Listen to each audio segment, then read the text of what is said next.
আসসালামু আলাইকুম এভরিওয়ান। আজকে আমরা সাইজ অফ ফাংশন নিয়ে কথা বলবো। সাইজ অফ ফাংশন মূলত ব্যবহার করা হয় আমাদের প্রোগ্রামে যে সকল ডেটা টাইপস আমরা ব্যবহার করে থাকি ওই সকল ডেটা টাইপসের বাইটস শো করানোর জন্য। আমরা গত লেকচারে দেখেছিলাম যে আমাদের ইন্টিজার টাইপসের ডেটা আমাদের মেমরি থেকে 4 বাইট জায়গা নেয় এবং ফ্লোট নেয় হচ্ছে 4 বাইট, ডাবল নেয় হচ্ছে 8 বাইট, ক্যারেক্টার নেয় হচ্ছে 1 বাইট। তেমনি লং ডাবল 12, লং ইন্টিজার 8। আসলে ওরা কি 4 বাইট, 8 বাইট বা 1 বাইট এগুলো নেয় কিনা আমরা সরাসরি প্রোগ্রাম করে এই জিনিসটা দেখতে পারি। এটার কাজ হচ্ছে মূলত সাইজ অফ ফাংশনের কাজ। আমরা সরাসরি কোড ব্লকস থেকে দেখি। আমরা জানি প্রথমে আমাদের কি করতে হবে, সেই প্রোগ্রামের বেসিক স্ট্রাকচারটা লিখে ফেলতে হবে। এখন আমরা ইন্টিজার, ফ্লোট, ডাবল এবং ক্যারেক্টার এই 4টা ডেটা টাইপসের জন্য দেখব যে আসলে তারা মেমরি থেকে কত বাইটস জায়গা দখল করে। তার আগে আমাকে প্রথমে 4টা ভ্যারিয়েবল ডিক্লেয়ার করতে হবে।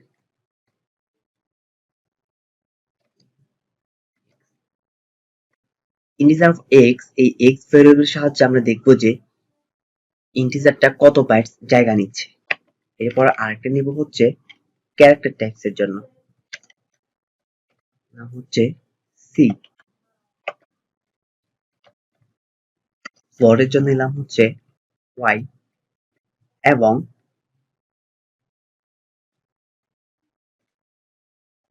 ডাবলের জন্য নিলাম হচ্ছে জেড। এখন আমরা এই সবগুলা কত বাইটস করে জায়গা দিচ্ছে আমাদের মেমরি থেকে আমরা ওইটা দেখব। তাহলে আমরা যেহেতু স্ক্রিনে দেখবো ওরা কত বাইটস জায়গা নিচ্ছে, তাহলে আমাদের প্রিন্টএফ ফাংশন ব্যবহার করতে হবে। এখন আমি এখানে বলে দিলাম যে প্রথমে দেখবো হচ্ছে আমি ইন্টিজার টাইপস ডেটার জন্য আমি লিখে দিচ্ছি size of int equal to size of t, অর্থাৎ আমি এখানে প্রিন্ট করব সাইজ অফ ইন্ট মানে ইন্টিজার টাইপস ডেটার পর দেখতেছি এখানে একটা প্লেস হোল্ডার দেখা যাচ্ছে, তার মানে সে এখানে একটা সংখ্যা প্রিন্ট করবে। কি প্রিন্ট করবে এটা আমাদেরকে ডাবল কোটেশনের পরে কমা দিয়ে বলে দিতে হবে। আমরা চাচ্ছি যে এখন আমরা এখানে সাইজ অফ ফাংশন ব্যবহার করব। Size of first bracket. এবার আমি এখানে কার দেখতে চাচ্ছি, ইন্টিজার টাইপের দেখতে চাচ্ছি। তাহলে ইন্টিজার টাইপের ভ্যারিয়েবল আমরা কাকে ডিক্লেয়ার করেছিলাম, এক্স কে। তাহলে আমাদের এখানে সাইজ অফ এর মধ্যে এক্স কে পাঠিয়ে দিতে হবে। এখন স্ক্রিনে সাইজ অফ ইন ইকুয়াল চিহ্ন দেওয়ার পরে দেখবে তাকে একটা ইন্টিজার নাম্বার প্রিন্ট করতে হবে এবং সেটা কোথায় দেওয়া আছে, এই যে সাইজ অফ এক্স এখানে দেওয়া আছে। তেমনি ভাবে আমরা ক্যারেক্টার, ফ্লোট এবং ডাবল জন্য সেম কাজটা করব।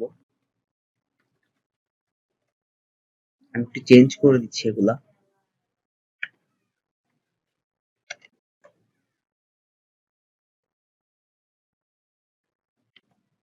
ক্যারেক্টার জন্য আমরা সি কে পাঠাচ্ছি এবং ফ্লোট টাইপস এর জন্য আমরা পাঠাচ্ছি হচ্ছে ওয়াই কে, যেহেতু আমরা প্রথমে ডিক্লেয়ার করেছিলাম ফ্লোট টাইপস এর ভ্যারিয়েবল হচ্ছে ওয়াই, আর ডাবল এর জন্য আমরা ডিক্লেয়ার করেছিলাম হচ্ছে জেড কে। তাহলে এখানে কাকে পাঠাতে হবে, সাইজ অফ এর মধ্যে জেড কে। যেটা একটা নিউ লাইন ইউজ করি।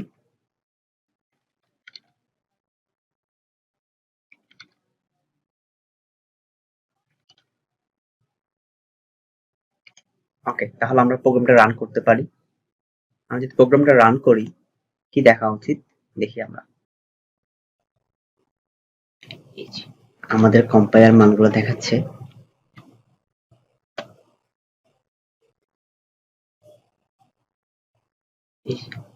ইন্টিজার নিচ্ছে আমাদের মেমরি থেকে 4 বাইটস, ক্যারেক্টার নিচ্ছে হচ্ছে 1 বাইটস, ফ্লোট নিচ্ছে হচ্ছে 4 বাইটস এবং ডাবল নিচ্ছে হচ্ছে 8 বাইট। Thanks for watching. এই ছিল আমাদের আজকে সাইজ অফ নিয়ে বিস্তারিত আলোচনা।